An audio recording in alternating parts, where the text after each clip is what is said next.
وقت المسیح الرابع امام جماعت احمدیہ ایدہ اللہ تعالی بنص لذیذ کا خطبہ جمعہ ہوگا۔ علی رسولنا صلی علی محمد صلی علی رسولنا صلی علی محمد صلی علی محمد صلی علی محمد صلی علی محمد صلی علی محمد صلی علی محمد صلی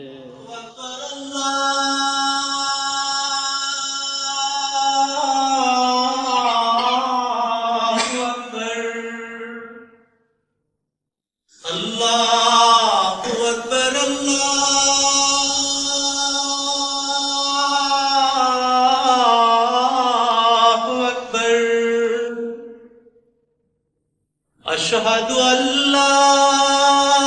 إله إلا الله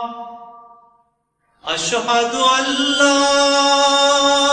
إله إلا الله أشهد أن محمدًا رسول الله أشهد أن محمدًا رسول الله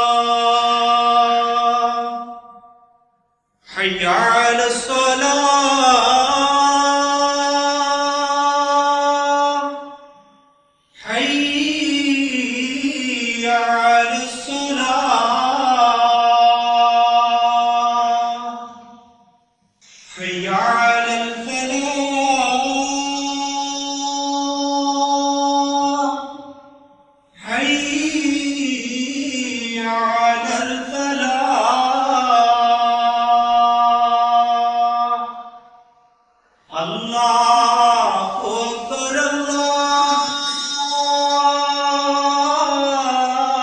الله أكبر لا إله إلا الله أشهد أن لا إله إلا الله وحده لا شريك له وأشهد أن محمدا عبده ورسوله أما بعد فأعوذ بالله من الشيطان الرجيم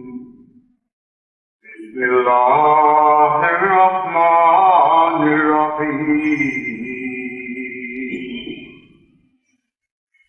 الحمد لله رب العالمين الرحمن الرحيم مالك يوم الدين إياك نعبد وإياك نستعين اهدنا الصراط المستقيم صراط الذين أنعمت عليهم غير المغضوب عليهم ولا الضالين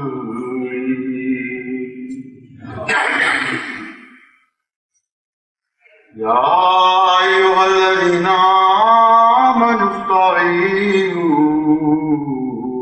بالصبر والصلاة إن الله مع الصابرين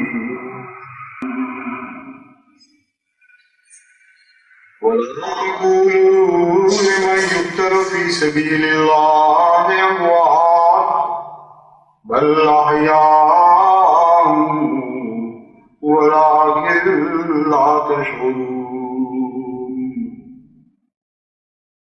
ولنبلونكم بشيء من الخوف والجوع ونقص من الأموال والأنفس والثمرات وبشر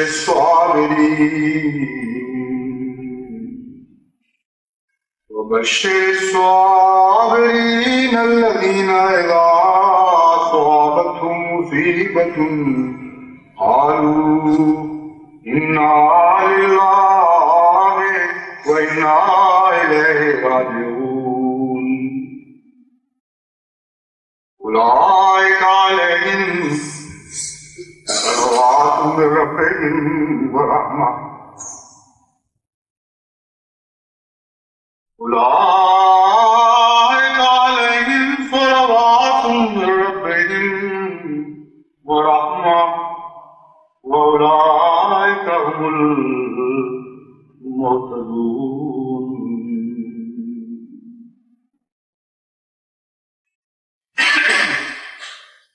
آج کے خطبے میں میں باب جماعت کے ساحیوال کیس سے متعلق کچھ باتیں کروں گا. ساحیوال کیس کے نام سے جو مقدمہ بعض احمدی مخلصین کے خلاف دائر کیا گیا تھا،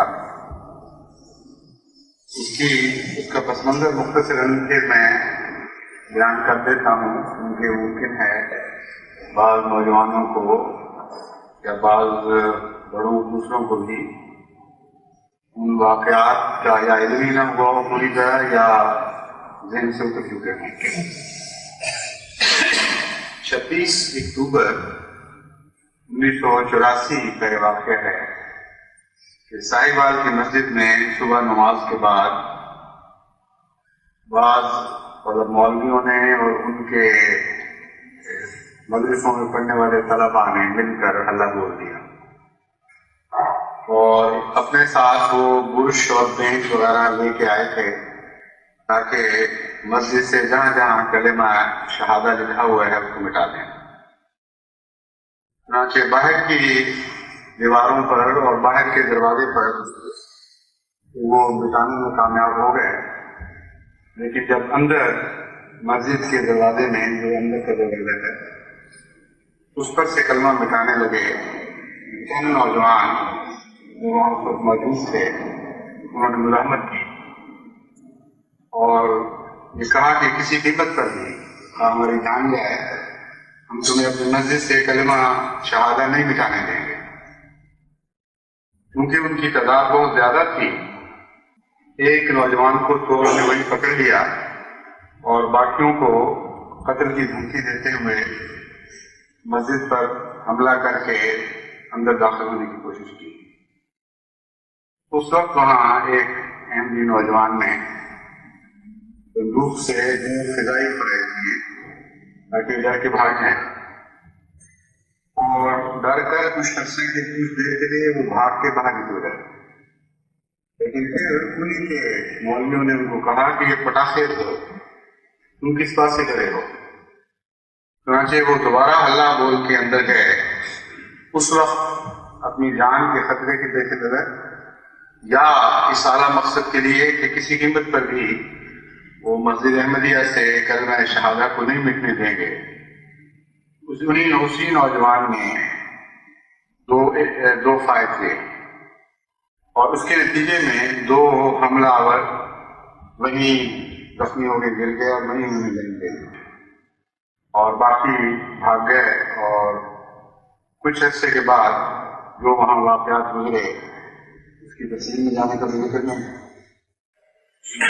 مگر پولیس نے جو ملزم گرفتار کیے جن پر الزام بتایا گیا وہ 7 تھے، لیکن مقدمہ 11 کے خلاف درج کیا گیا. ان 7 میں سے 4 نوجوان وہ ہیں جو جہاں موجود تھے لیکن عملاً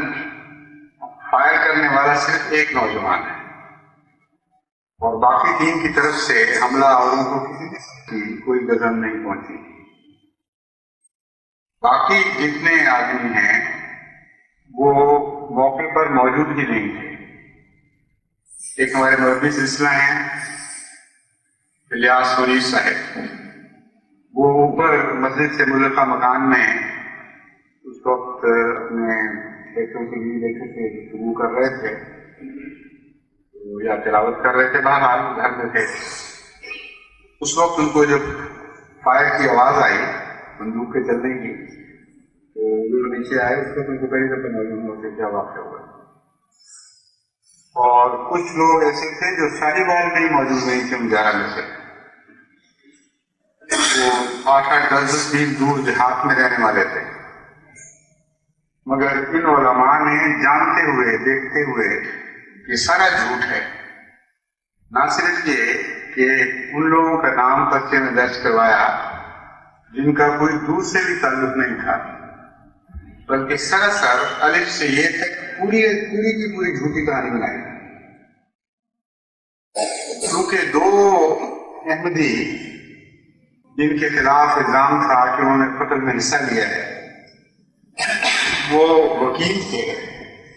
اور بار کونسل کے ممبر اور حرب العزیز ممبر تھے. اس لیے مولویوں کے جھوٹ سے پردہ فاش کرنے کا ایک ذریعہ یہ بھی بن گیا کہ بار کونسل نے ایک بڑا شدید ریزولوشن پاس کیا اور اس بات کی گواہی دی کہ یہ 2 احمدی جن کے جو ممبر ہیں ہماری کونسل کے، ان کے متعلق تو ہم قطعی طور پر جانتے ہیں کہ ان کا دور سے بھی اس واقعہ کا کوئی تعلق نہیں. اس لیے ہم اس کے خلاف احتجاج کرتے ہیں اور حکومت سے مطالبہ کرتے ہیں کہ ان کا نام خارج کیا جائے. اتنا یہ جھوٹ مشہور ہوا اس علاقے میں کہ بہت سے چوٹی کے شریف وکلاء جو کرمنل کیسز کے ماہرین تھے، انہوں نے علماء کا مقدمہ کی پیروی سے تو کلیت رد کر دیا. ان کا اتنا جھوٹا مقدمہ، ایسا ظالمانہ الزام کہ معصوم لوگ جن کا کوئی دور سے بھی تعلق نہیں، ان کو تم شامل کر رہے ہو، پھر ساری کہانی الگ سے یہ تک جھوٹی ہے. کلمہ مٹانے جا رہے ہو اور بیان یہ دے رہے ہو کہ ہم یہ سننے گئے تھے کہ مسجد میں اذان تو نہیں ہو رہی، اور یہ سننے کے لیے اس وقت گئے تھے جب نمازیں بھی ختم ہو چکی تھی اور نمازی اپنے اپنے گھروں کو بھی جا چکے تھے، اور انہوں نے ہم اندر گئے بھی نہیں. یہ بھی فوجیوں کا بیان ہے، ہم تو صرف کھڑے سن رہے تھے. اس پر فلاں شخص نے اس طرح فائرنگ کی اور اس طرح حملہ کر کے ہمیں قتل کیا، اور صرف رسید کے اندر لے گئے یہ بتانے کے لیے جو ہم اندر گئے. چونکہ وکلاء جانتے تھے کہ سارے کا سارا معاملہ جھوٹ ہے. ویسے تو جھوٹے مقدمات عدالتوں میں چلتے ہی ہیں اور پاکستان کی عدالتیں تو خوب اچھی طرح جھوٹے مقدمات سے آسان ہیں، وہاں تو سچا مقدمے کی تلاش کرنی پڑتی ہے. لیکن اس معاملے میں وکلاء کی کراہت اس بنا پر تھی کہ جھوٹ بولتے ہو یا گند کھاتے ہو تو دنیا کے نام پر جو چاہو کرو، اسلام کے نام پر جھوٹ بولتے ہوئے تم لوگوں کو حیا نہیں آتی اور ہمیں ملوث کرنا چاہتے ہو. ایک طرف علماء دین کی یہ جرأت اور بے باکی تھی کہ خدا اور محمد مصطفیٰ صلی اللہ علیہ وسلم کے نام کی قسمیں کھا کر اور قرآن اٹھا کر اس کلیتاً بے بنیاد واقعات کی شہادت دے رہے تھے، اور دوسری طرف وہ جن کو دنیا دار کہا جاتا ہے، یعنی عام وکلاء اپنی روزی کمانے والے جن کا ظاہری طور پر دین سے تعلق نہیں ہے، وہ حیا محسوس کر رہے تھے اس مقدمے میں فیس لے کر بھی کسی طرح ملوث ہو جائے. چنانچہ ان کو پھر ثانوی درجے کے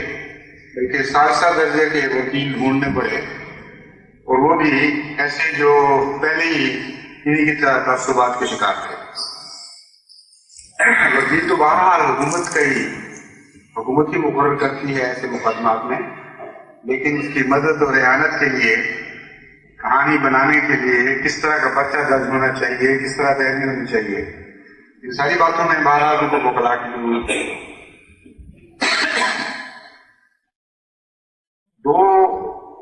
آدمی 4 ان میں سے چونکہ جا چکے تھے اس علاقے کو چھوڑ کر، پہلے ان کو علم ہو گیا تھا، اس لیے ان پر تو حکومت پولیس قبضہ نہیں کر سکی، لیکن جو ساتھ تھے ان کو طرح طرح کے تشدد کا نشانہ بنایا گیا. بہت لمبی 1.5 سال کا عرصہ یا اس سے زیادہ عرصہ ہو گیا تھا، بہت شدید تکلیفیں پہنچائی گئی، لیکن اللہ کے فضل سے وہ لوگ ثابت کر رہے. اور جو 2 وکلاء بعد میں پیش ہوئے ان کے متعلق جیسا کہ میں نے بیان کیا ہے، وہاں کے وکلاء کا اتنا زور تھا، اتنا دباؤ تھا حکومت پر، غیرتی سے کوئی بھی تعلق نہیں تھا. انہوں نے کہا ٹھیک ہے جو ظلم کرنے ہیں دوسروں پر کرو، مگر ہم اپنی برادری پر ہاتھ نہیں ڈالنے دیں گے. تو یہ برادری کی روح جو ہے یہ وہاں ان کے کام آئی اور اس کے نتیجے میں ان کو بری کر دیا گیا. مگر چند مہینے کی قید کی مصیبت کے بعد اس فیصلے کا اس مقدمے کا جو فیصلہ سنایا گیا ہے اس کی روح سے 2 احمدیوں کو، جن میں ایک ہمارے مربی سلسلہ بھی ہیں، موت کی سزا سنائی گئی ہے اور باقی کو عمر قید 25 سال قید کا مشقت. یہ مقدمہ تو شروع سے آخر تک جھوٹ ہی جھوٹ ہے، لیکن تعجب کی بات یہ ہے کہ اس فیصلے کی توثیق صدر نے خود کی ہے اور فخر کے ساتھ اس بات کا اعلان کروایا ہے اخباروں میں. اس قتل کے ذمہ دار جو احمدیوں کو قتل کرنے کا ہم ارادہ رکھتے ہیں، اس کے ذمہ دار صدر پاکستان ہیں اور انہی کی توثیق سے یہ سزا جاری کی جا رہی ہے. یہ جو ہے یہ تعجب انگیز ہے اس لحاظ سے کہ دنیا بھر میں مقدمات ہوتے ہیں، قتل ہو جاتے ہیں، واقعہ سچے مقدماتوں کی سزائیں ملتی ہیں، مگر ملکوں کے صدر کبھی اپنے نام کو ان باتوں میں ملوث نہیں کیا کرتے. عدلیہ کارروائی ہوتی ہے، سچی ہو یا جھوٹی ہو، لیکن ایک ملک کا صدر فخر سے یہ اعلان کرے کہ یہ جو قتل ہونے والے ہیں اس کا فیصلہ میں نے کیا ہے، یہ بات نہ صرف عموماً تعجب انگیز ہے بلکہ اس لیے بھی کہ یہ فیصلہ کرنے والے کی دہریت کی علامت بتاتی ہے، دہریت سے پردہ اٹھاتی ہے. دنیا کے نام پر مظالم کرنے والے بعض دفعہ خدا کے قائل بھی ہوتے ہیں تو غفلت کی حالت میں ظلم کر جایا کرتے ہیں، مگر ایک شخص جو خدا کے نام پر ظلم کر رہا ہو اور معصوم انسان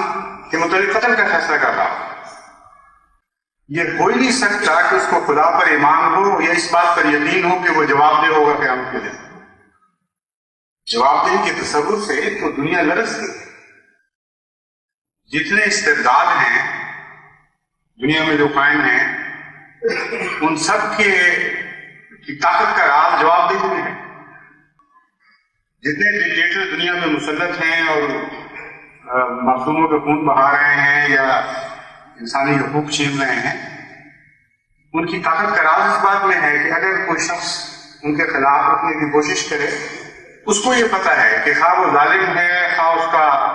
حکومت کرنے کا حق نہیں بھی ہے، تب بھی اس کے سامنے میں جواب دیں. اور ایک صاحب استبداد کے سامنے، صاحب جبروت کے سامنے انسان جواب دہی سے ڈرتا ہے.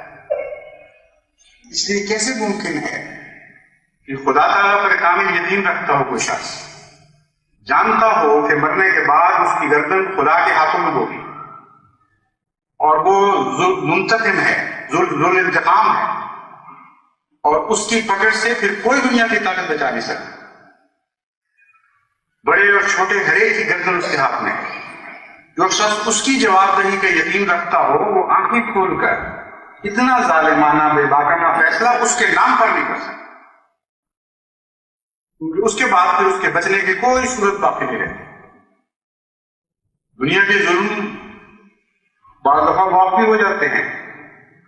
انسان کے اندر جب پشیمانی ہو اور حیا پیدا ہو، اللہ تعالیٰ غفور الرحیم ہے، لیکن خدا کے نام پر ظلم کرنے والے کے لیے بخشش کی کوئی راہ میں نہیں دیکھتا. نہ مذہبی تاریخ میں اس قسم کی بخشش کا کوئی ذکر ملتا ہے. اس لیے سوائے اس کے کہ کوئی شخص پوری طرح دلیر ہو چکا ہو خدا کے متعلق اور جانتا ہو کہ کوئی خدا نہیں ہے اور یہ جانتا ہو کہ کوئی جواب نہیں ہے، اس کے اوپر کوئی چیز ہستی نہیں ہے، اس وقت تک جب تک یہ صورتحال نہ ہو کوئی یہ فیصلہ نہیں کر سکتا۔ اس لیے جہاں تک جماعت احمدیہ کا تعلق ہے،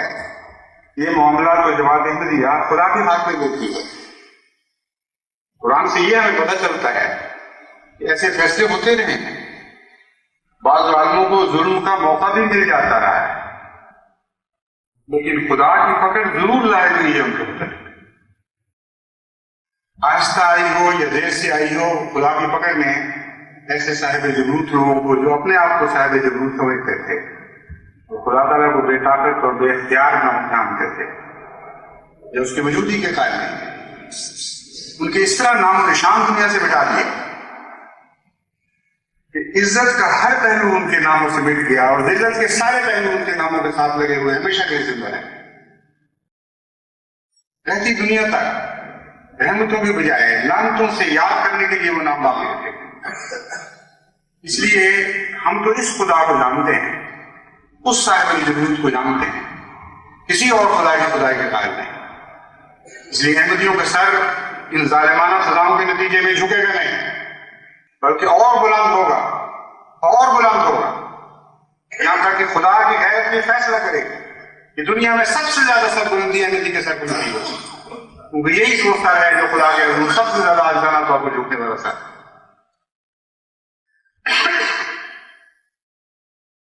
یہ جو دوبارہ عباسی کڑی میں ابھار آ رہا ہے، اب میں اس کے پس منظر سے متعلق کچھ باتیں بیان کر کے جماعت کو ان کی ذمہ داریوں کی طرف متوجہ کرنا چاہتا ہوں۔ کچھ عرصے سے حکومت کی طرف سے نہایت جابرانہ اور ظالمانہ مخالفت میں کچھ کمی محسوس ہو رہی تھی، جیسے ایک آدمی تھک چکا ہو ایک ذلیل حرکت کرتے کرتے اور بالآخر اس کو چھوڑ رہا ہو، لیکن گزشتہ چند دنوں سے یہ ذلت اور یہ کمینگی پھر چمک اٹھی ہے۔ باسی کڑی میں جیسے ابال آتا ہے ویسے ہی ایک دوبارہ اس احمدیت دشمنی میں ایک نیا بلبلہ پیدا ہو رہا ہے۔ گورنر بیان دے رہے ہیں، وزرائے اعلیٰ بیان دے رہے ہیں، جو کمی پیچھے رہ گئی تھی ماشاءاللہ کی طرف سے وہی پوری کریں گے، اور پہلے اہمیت نہیں مٹ سکی تھی تو اب ہم اسے بتا کے چھوڑیں گے۔ اس کی وجہ کیا ہے آخر؟ کیوں اچانک بیٹھے بیٹھے ان کو دوبارہ یہ جوش اٹھا ہے؟ اس کی وجہ تو بڑی واضح ہے۔ بات یہ ہے کہ ایک عامر جب بھی حکومت پہ قبضہ کرتا ہے تو وہ جانتا ہے کہ اس سے پیچھے ہٹنے کی کوئی راہ نہیں، جانتا ہے کہ جب بھی وہ اترے گا اس کی گردن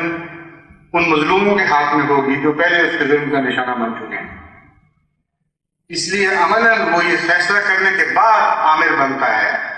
کہ اب میں نے کبھی اس طاقت کے مقام سے الگ نہیں ہونا اور کسی قیمت پر نہیں ہونا۔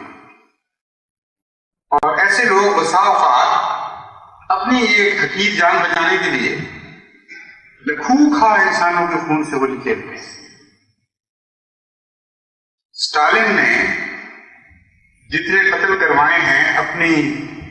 جان بچانے کے لیے، یہ جانتے ہوئے کہ اگر میں نے ذرا بھی کمزوری دکھائی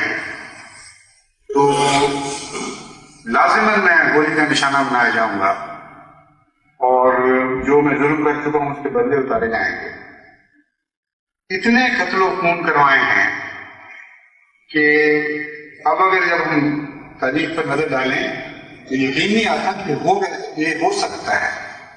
ابتدا میں جب میں نے سنے وہ اعداد و شمار تو میں ہی سمجھتا تھا کہ مغربی پروپیگنڈا ہے، لیکن بعد ازاں جب روسی حکومتیں تبدیل ہوتی رہی اور اس بات کی توثیق کرتی رہی کہ اسٹالن نے واقعتاً لکھوں کھا انسانوں کو محض اس خوف سے قتل کروایا، اس کے خلاف وہ بغاوت نہ کھڑی کر دے۔ اس وقت مجھے سمجھ آئی کہ ایک ڈکٹیٹر کو اپنی جان کے بدلے میں دنیا کی کسی جان کی کسی قدر کی کوئی قیمت نہیں ہوتی، اور یہی وہ دہریت ہے یہی وہ نمرودیت ہے جس کا ذکر قرآن کریم میں بارہا ملتا ہے. ڈکٹیٹر ہاں مذہب کی دنیا میں ظاہر ہو یا غیر مذہبی دنیا میں ظاہر ہو، وہ سوائے اپنے کے کسی اور کو خدا نہیں جانتا، نہیں جان سکتا، اس کی نفسیات کے خلاف ہے. ڈکٹیٹر بننا ایک دہریت کے ساتھ ایسا گہرا تعلق رکھتا ہے کہ وہ دہریت اس کی ماں ہے جس کی آغوش میں ڈکٹیٹرشپ بنتی ہے. ورنہ مذہبی دنیا میں جہاں جواب دہی کا تصور موجود ہے وہاں ڈکٹیٹر کا تصور قائم ہو ہی نہیں سکتا. یہی بنیادی فرق ہے ایک نبی کے صاحب حکم ہونے میں اور ایک دنیا دار کے صاحب حکم ہونے میں، ایک خلیفہ کے صاحب حکم ہونے میں اور ایک عام عامل کے صاحب حکم ہونے میں. نبی کی تو جان نکل رہی ہوتی ہے خدا کے خوف سے، وہ جواب دہ ہوتا ہے بہت ہی بالا ذل اقتدار ہستی کے سامنے، اور اسی طرح اس سے بہت عاجز تر خلفاء کی یہی دلی کیفیت ہوتی ہے. وہ تو سوچ بھی نہیں سکتے کہ اپنے اختیارات کو کسی رنگ میں بھی آمرانہ طور پر استعمال کریں. ان کا تو وہی حال ہوتا ہے جو حضرت عمر رضی اللہ تعالیٰ عنہ کا بستر مرگ پر تھا. بڑی بے قراری سے جان دی، بہت تڑپ رہے تھے اور بار بار اپنے رب کے حضور عرض کرتے تھے لا لی ولا علیہ، لا لی ولا علیہ. اے خدا میں تجھے جواب دے، میرا آخری وقت آ پہنچا ہے، میں نہیں جانتا کہ مجھ سے کیا سلوک کیا جائے. اتنے میرے گناہ ہیں، اتنی کمزوریاں ہیں، ایسی غفلتیں ہوئی ہوں گی مجھ سے اپنی ذمہ داریوں کو ادا کرنے میں کہ ان کا خوف میری جان کو کھائے جا رہا ہے. بس میں اپنے نیکیوں کا کوئی اجر تجھ سے طلب نہیں کرتا میرے آقا، میری غلطیوں سے پردہ پوشی فرمانا. لا لی ولا علیہ، مجھے بے شک کچھ نہ دے مگر میرے خلاف کچھ نہ رکھ. اس کیفیت کا آدمی جو اس کیفیت کے ساتھ زندہ رہا ہو اور اس کیفیت میں جان دے رہا ہو، وہ کیسے عامر بن سکتا ہے؟ اور دنیا کی عامریت کا دہریت سے تعلق ہے اور مذہبی بظاہر عامریت کا گہرا خدا سے تعلق ہے، اور دونوں میں تضاد اتنا زیادہ ہے کہ جیسے بعد المشرقین ہو. دونوں کے اظہار بالکل مختلف ہو جاتے ہیں، دونوں کے طرز عمل بالکل بدل جاتے ہیں اور کوئی دور کی بھی مشابہت ایک دوسرے کے ساتھ نہیں رہتی. بس میں جب دنیا کی عالیت کی بات کرتا ہوں تو یہ قطعی اور لازمی حقیقت ہے کہ یہ دہریت کی گود میں پلتی ہے، دہریت کا دودھ پی کر جوان ہوتی ہے اور دہریت کی قبر میں ہی نام دیتی ہے. اور ایسے موقع پر ایک مومن کے لیے سوائے اس کے کوئی بھی راہ باقی نہیں رہتی کہ وہ کلیتاً ان معاملات کو اپنے رب کے سپرد کر دے اور یہ کہے کہ اے خدا ہم ہٹ رہے ہیں اس میں سے، اب تو جانے اور تیرے یہ سرکش بندے جانے جن کو بندہ ہوتے ہوئے بھی بندگی کی توفیق نہیں ملی، جو مقدس نام نہیں لے کر نہایت بھیانک اور گناؤنے کام کرتے رہے اور ایک لمحہ بھی ان کے دل میں خوف خدا نہ آیا. اب تو جانے، تو مالک ہے اور تو خالق ہے اور یہ تیرے بندے کہنے والے لوگ جانے. بس جماعت احمدیہ کا جہاں کا تعلق ہے وہ تو یہی ایک صورت ہے، لیکن ایسا شخص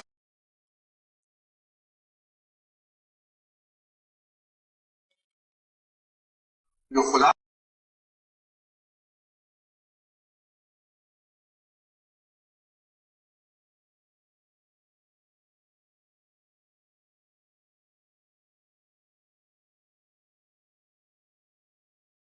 دوبارہ اس باسی کڑی کو ابالا ہے. موجودہ آمریت ہر کسی دیش میں بھی چل رہی ہو، ایک سیاستدان کا جمہوری لبادہ لے کر آئے یا ایک مولوی کا لبادہ اوڑھ کر آئے، اس شکل میں بھی وہ بنیادی طور پر تو وہی آمریت ہے. ہم سمجھے ہوئے ہیں اسے جس دیش میں جو آئے وہی کیفیت ہے. اس آمریت کی بنیادی طاقتوں کو اب یہ یقین ہو چکا ہے کہ زیادہ دیر تک یہ صورتحال باقی اب نہیں رہ سکتی. وہ غیور اور صاحب فہم سیاستدان جو حقیقتاً ملک میں جمہوری آزادی لانا چاہتے ہیں،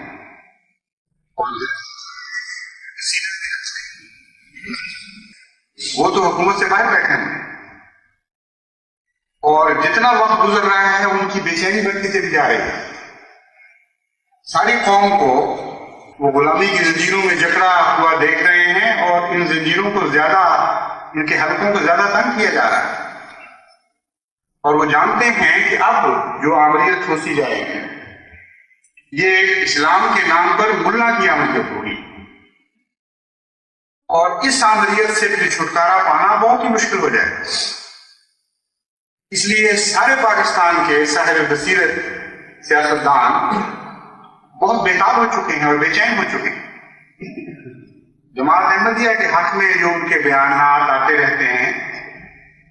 اس وجہ سے نہیں کہ جماعت احمدیہ سے ان کو محبت ہے، وہ سمجھ بیٹھے ہیں کہ جماعت احمدیہ کے نام پر ساری قوم کو پاگل اور بیوقوف بنایا جا رہا ہے، اور جس ملا کو اوپر لایا جا رہا ہے کہ ایک دفعہ اوپر آ گیا تو پھر اس کے پھندے سے نجات پانا قوم کے لیے مشکل ہو جائے۔ ان کی تاریخ عالم پر نظر ہے۔ چنانچہ اصغر خان صاحب نے جو ایک کتاب لکھی موجودہ حالات پر، اس میں اس بات کو کھول کر بیان کیا ہے۔ تاریخ عالم سے ثابت ہے کہ ملا کی حکومت جب بھی قائم ہوئی ہے اس نے قوم کو برباد کیا، اور یہ اس طرح ختم نہیں ہوا کرتی کہ ملک کے کچھ اور لوگ ان سے انعام لے لیں، یہ اس طرح ختم ہوا کرتی ہے کہ غیر ملک آ کر پھر ایسے ملکوں پر قبضہ کیا جاتا ہے، کیونکہ ان کی حکومتیں ہمیشہ غداریوں پر منتج ہوتی ہیں، اور اپنے وطن کو غیروں کے سپرد کرنے پر ان کی حکومتوں کا انجام ہوتا ہے۔ بس ان کی بے چینی بڑھ گئی، اور وہ محسوس کرنے لگے ہیں کہ ہر قیمت پر ہمیں ملائیت سے نجات حاصل کرنی ہوگی، ورنہ یہ قوم کے لیے ایک تیر تسمہ پا ثابت ہوگا۔ تیر تسمہ پا کا لفظ شاید ہندوستان کے نوجوانوں کو سمجھنا ہے، اس لیے میں اس کی مختصر تشریح کر دیتا ہوں۔ سندباد جہازی کے قصوں میں ایک یہ بھی قصہ ہے، ایک ایسے جزیرے پر اس کا جہاز ٹوٹا جہاں کہیں انسان کی تو کوئی خوب نظر نہیں آتی تھی، کوئی اس کا وجود نہیں ملتا تھا، لیکن ویسے بہت زرخیز جزیرہ تھا، بہت پھل ہر قسم کی خدا تعالیٰ کی طرف سے طبی نعمتیں مہیا تھیں۔ وہ جزیرے میں بس گیا، پھل ول ہر چیز اچھی ملتی تھی، کھانے کو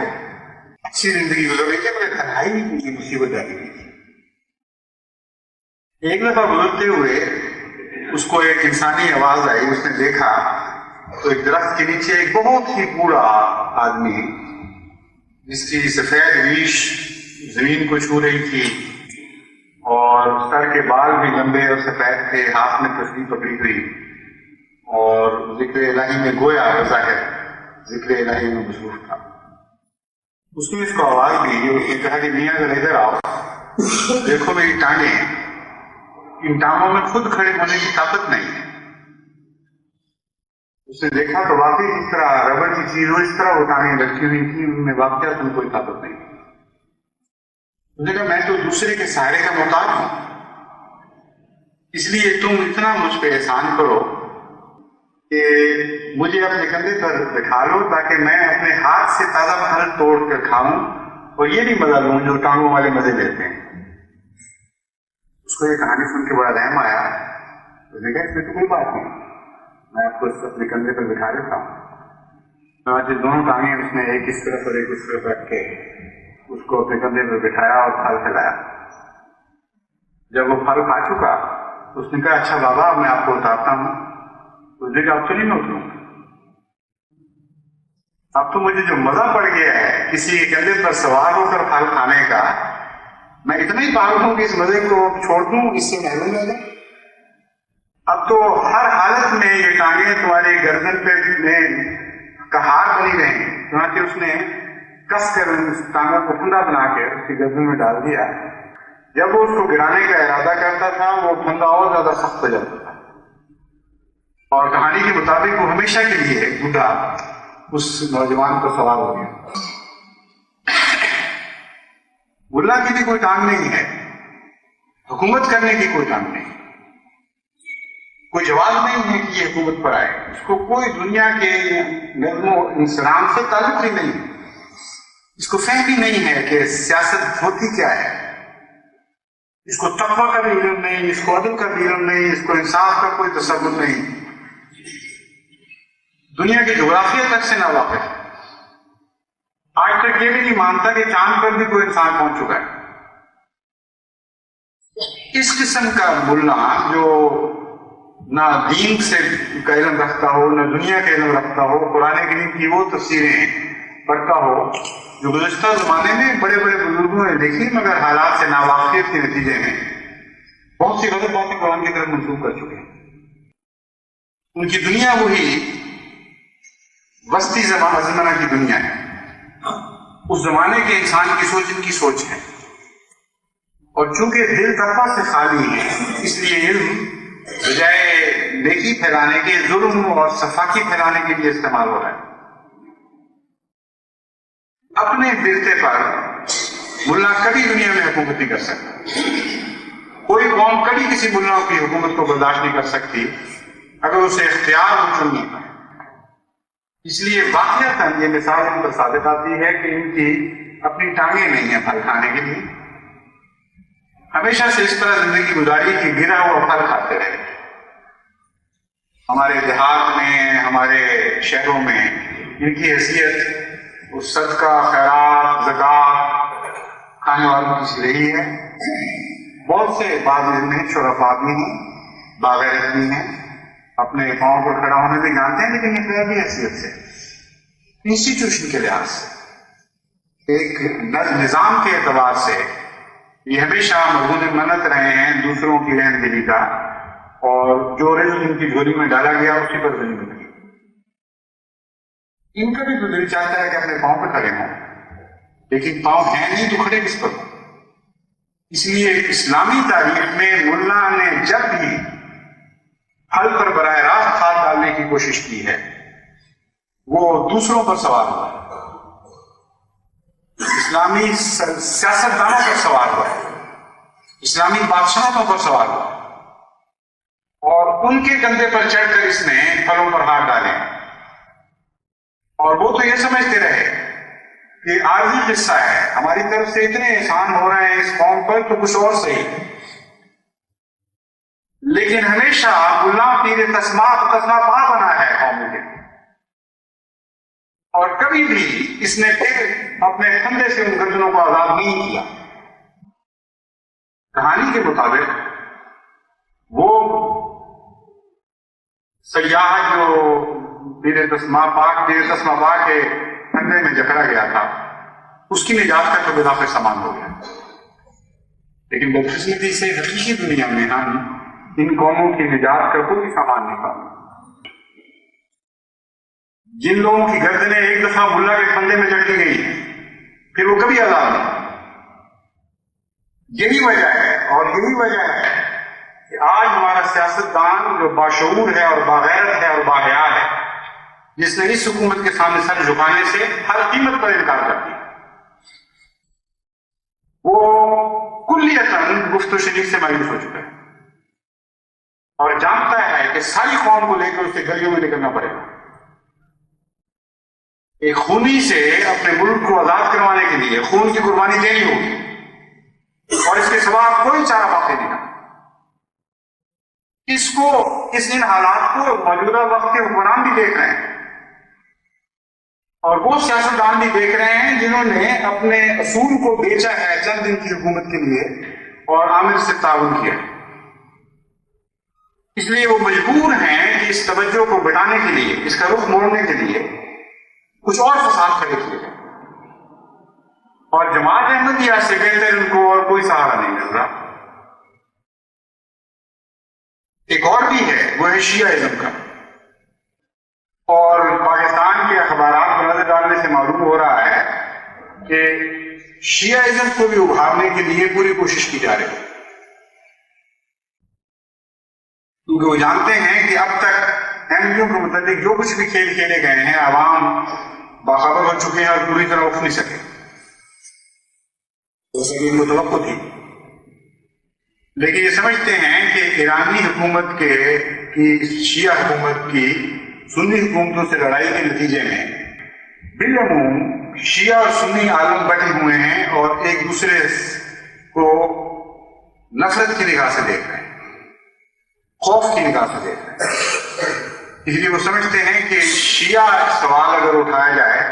تو ہو سکتا ہے ہماری جان چند دن اور کیفر کردار تک پہنچانے والوں کے اتحاد سے بچ جائے. اس لیے بے اختیار اور مجبور ہوئے ہیں اس بات کے لیے کہ کوئی بہانہ ڈھونڈے ملک میں،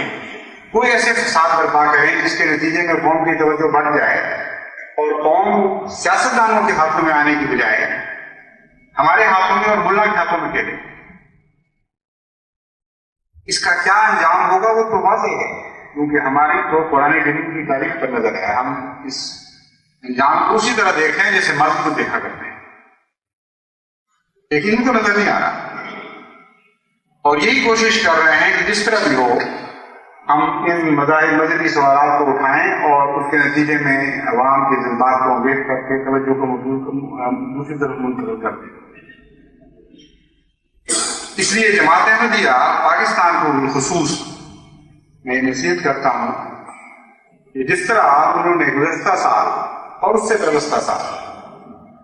نہایت ہی صبر اور استقامت کے ساتھ، دعاؤں کے ساتھ، عزم اور ہمت کے ساتھ، عشق و وفا کے ساتھ خدا کی راہ میں تکلیفیں اٹھاتے ہوئے تسلیم اور رضا کے ساتھ دن گزارے تھے، اسی طرح ان روایات کو زندہ رکھیں اور ان سے چپتے رہیں، بلکہ آگے بڑھیں. اور کسی قسم کا ظلم بھی جس کی کوئی بھی انتہا ہو سکتی ہے وہ حکومت کی طرف سے توڑا جائے یا عوام کی طرف سے ظاہر ہو، اس کو خدا کے نام پر، خدا کی خاطر مردان مومن کی طرح برداشت کریں. ہم نہیں جانتے کہ خدا تعالیٰ ان کو یہ توفیق بخشے گا کہ نہیں کہ اپنے ظالمانہ فیصلے پر عمل پیرا ہو سکیں. خدا تعالیٰ نے انسان کے ہاتھ میں جو بھی تدبیریں رکھی ہیں ان تدبیروں سے بھی ہم کام لے رہے ہیں اور لیتے رہیں گے، اور تقدیروں کے رخ بدلنے کے لیے جو دعا کے ہتھیار میں عطا کی ہیں ہم ان دعاؤں سے بھی کام لیتے رہیں گے، کیونکہ دعاؤں کے ذریعے تقدیریں بھی بدل جایا کرتی ہیں. لیکن اس کے باوجود خدا کی مرضی بہرحال غالب رہے گی. اگر خدا نے کسی قوم کو شہادت کی سعادت عطا کرنے کا فیصلہ کر لیا ہے تو ہم اس کی ہر رضا پر راضی رہیں گے. لیکن میں جماعت احمدیہ پاکستان کو یاد دلاتا ہوں کہ اگر یہ شہادت ان کے مقدر میں لکھی جا چکی ہے تو وہ پہلے سے زیادہ عزم و حوصلے کے ساتھ اس بات کا عہد کریں کہ جس طرح ان نوجوانوں نے اپنے عہد کو پورا کیا اور خدا کی خاطر اپنے پیارے بیوی اور بچوں سے منہ موڑا، موت کی آنکھوں میں آنکھیں ڈال کر اس کو دیکھا اور اسے خدا کے نام پر قبول کرنے کے لیے تیار کیا، اور یہ فیصلہ کیا کہ کلمہ شہادت کی عزت اور ناموس پہ حرف نہیں آنے دیں گے، قوم کی گردنیں ایک تختہ دار پر چڑھا لٹکا دی جائیں، اور یہ فیصلہ کیا کہ وہ اپنی بیوی اور بچوں کی یتیمی کو، بیوی اور یتیمی کو قبول کر لیں گے، لیکن یہ نہیں قبول کریں گے کہ خدا کی عبادت گاہوں کو دنیا کے ذلیل انسان اپنے گندے پاؤں تلے روندے اور ان کی عصمت کے صدقے. انہوں نے یہ فیصلہ کیا کہ ہر حال میں، ہر قیمت میں، ہر قربانی دیتے ہوئے ہم کلمہ طیبہ کی حفاظت کریں گے اور اپنے مسجدوں کی ناموس کی حفاظت کریں گے. اب انہوں نے تو اپنی راہیں متعین کر دی، منہم من قضا نحبہ کے فیصلے کو پورا کر دیا. اے پیچھے رہنے والے،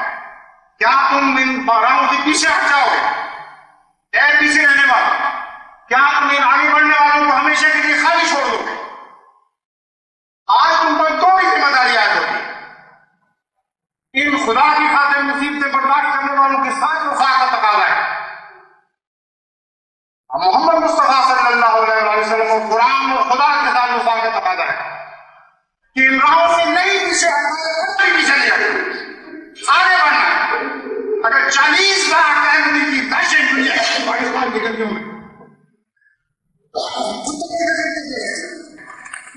تب بھی میں تم کو تاکید کرتا ہوں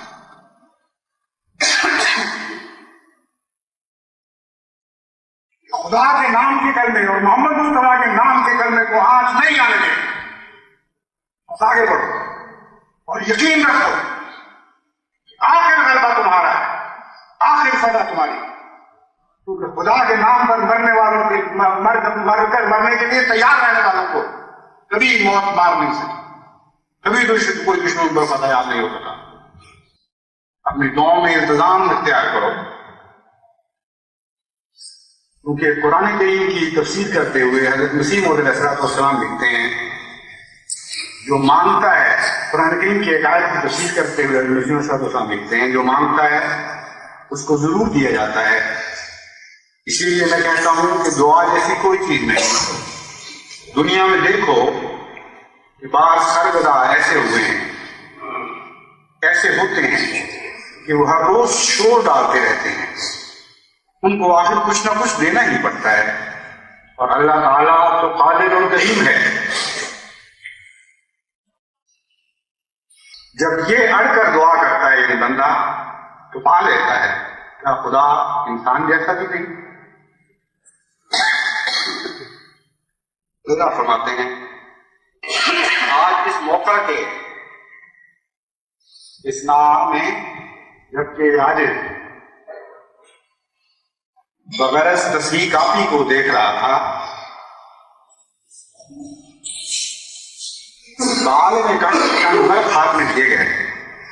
اور ان پر لکھا ہوا تھا کہ فتح کا نظارہ ہے۔ پھر ایک نے مسکرا کر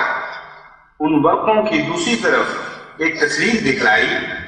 اور کہا کہ دیکھو کیا کہتی ہے تصویر تمہاری۔ جب اس عاجز نے دیکھا تو اس عاجز کی تصویر تھی اور سبز پوشاک تھی، مگر نہایت روبناک، جیسے سپہ سالار مسلح فتح یاب ہوتے ہیں، اور تصویر کے یمین و یسار میں حجت اللہ القادر و سلطان احمد مختار لکھا ہوا تھا۔ پھر آپ فرماتے ہیں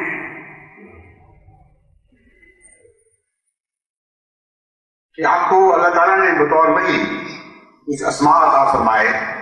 کچھ لقب دیے، ان میں سے ایک یہ تھا عبد القادر رضی اللہ عنہ، حرار رضوانہ اللہ اکبر۔ اس کی تفسیر کرتے ہوئے فرماتے ہیں خدا اپنی کچھ قدرتیں میرے واسطے ظاہر کرنے والا ہے، اس واسطے میرا نام عبد القادر رکھا۔ رضوان کا لفظ دلالت کرتا ہے کہ کوئی فعل دنیا میں خدا کی طرف سے ایسا ظاہر ہونے والا ہے جس سے ثابت ہو جائے اور دنیا کو روشن ہو جائے کہ خدا مجھ پر راضی ہے۔ کوئی فعل دنیا میں خدا کی طرف سے ایسا ظاہر ہونے والا ہے جس سے ثابت ہو جائے اور دنیا پر روشن ہو جائے کہ خدا مجھ پر راضی ہے۔ دنیا میں بھی جب بادشاہ کسی پر راضی ہوتا ہے تو فعلی رنگ میں بھی اس رضامندی کا اظہار ہوتا ہے۔ حضرت مسیح موعود علیہ السلام کو جہاں فتوحات کی بڑی واضح اور سخی اور علی شان خوشخبریاں عطا فرمائی گئی، وہاں ان فتوحات کو حاصل کرنے کی چابی بھی عطا کر دی، اور الہام کے ذریعے وہ راز سے کہا گیا جس کے نتیجے میں اللہ کی طرح کی طرف سے نصرت آتی ہے اور خدا کے پاک بندوں کے لیے ایک عظیم شان کام کر کے دکھاتی ہے۔ اور وہ الہام یہ ہے کہ اٹھو نمازیں پڑھیں اور قیامت کے نمونے دیکھیں۔ بس میں احمدیوں سے یہ کہتا ہوں کہ اٹھو اور نمازیں پڑھو، یہی تمہارے ہتھیار ہیں۔ تم ان ہتھیاروں کو، ان روحانی ہتھیاروں کو استعمال کرو، پہلے سے بڑھ کر خدا کی عبادتوں میں شغف دکھاؤ، پہلے سے زیادہ بڑھ کر ان عبادتوں میں اپنے دلوں کو نرم کرو، اپنے روحوں کو گداز کرو، اور خدا کے حضور وہ گریہ کا شور مچا دو۔ خدا کے حضور اپنی عاجزی اور درد کی حالت اور بے کسی کی حالت کو پیش کرو، اور پھر دیکھو کہ خدا کی قسم حضرت مسیح موعود علیہ السلام کا الہام تمہارے حق میں بھی پورا کر کے دکھایا جائے۔ اٹھو، اٹھو، نمازیں پڑھیں اور قیامت کے نمونے دیکھیں۔ اپنے ان پاک بندوں کے لیے جو خدا کی عبادت کا حق ادا کرتے ہیں، اللہ ضرور دنیا کو قیامت کے نمونے دکھایا کرتا ہے، اور یہ وہ قیامت کے نمونے ہوتے ہیں جن میں پھر آرام تبدیل کر دی جاتی ہے اور بڑے بڑے عظیم شان روحانی انقلاب برپا کیے جاتے ہیں۔ اس دن کے منتظر رہو اور کامل یقین کے ساتھ اس دن کے منتظر رہو، دعا پر منجا مارو اور خدا پر توکل کے سے ایک لمحہ بھی کبھی متزلزل نہ ہو۔ یقین رکھو کہ رب محمد صلی اللہ علیہ وسلم آج ہمارے ساتھ ہے، ہمارے ساتھ ہے اور ہمارے ساتھ ہے۔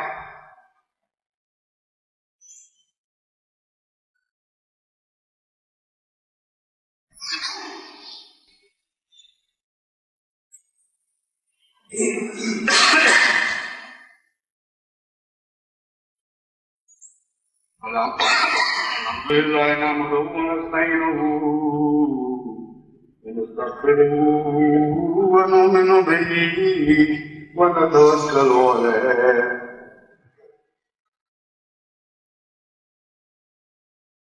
ونعوذ باللہ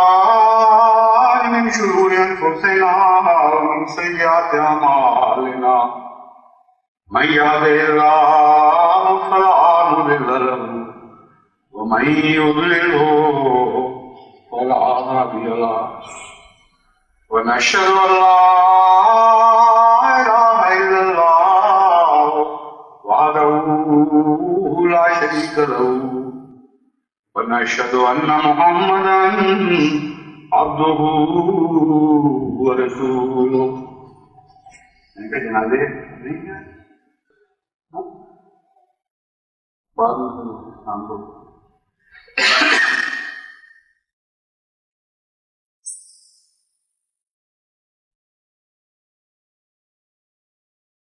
عباد اللہ رحمكم اللہ، ان اللہ یامر بالعدل والإحسان وإیتاء ذی القربى وینہی عن الفحشاء والمنکر والبغی یعظکم لعلکم تذکرون۔ اذکروا اللہ یذکرکم وادعوه يستجب لكم ولذكر الله أكبر۔